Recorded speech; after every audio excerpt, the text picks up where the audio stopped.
The Ontario Ministry of Education Trillium List is a database of all resources approved for use in Ontario schools K-12. If you're starting a new teaching assignment in our school, you will notice that your classroom already has the resources that you need.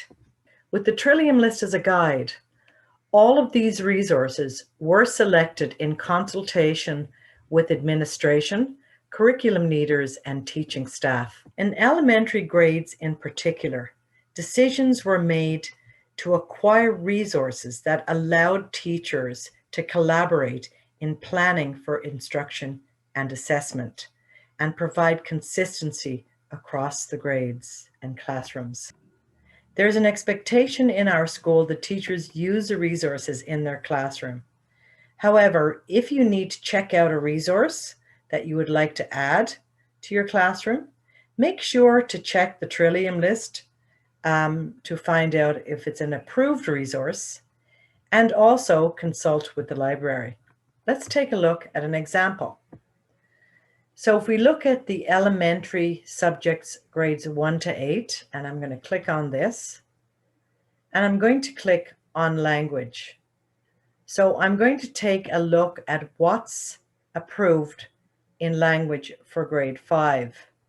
So I'm going to click on that, and let's take a look at the resources that are approved for grade 5. So there's Collections 5, Pearson Education, Cornerstones grade 5, Nelson, Literacy in Action, Pearson, Momentum 5, Scholastic, Moving Up with Literacy Place, grade 5, Scholastic, Nelson Language Arts, grade 5, Nelson Literacy 5, and Power Magazine, grade 5.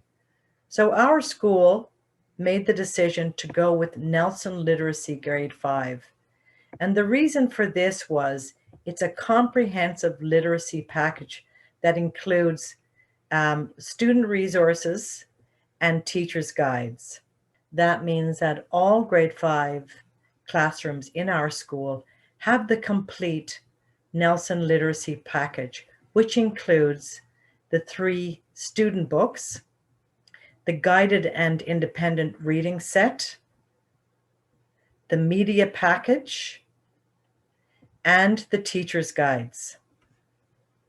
And this applies to all grades K to 8. This consistency in resources also applies to other curriculum areas such as mathematics, social studies, science, and assessment tools. If you find that your classroom is missing some of the resources that you need, or you're teaching another grade, contact the library.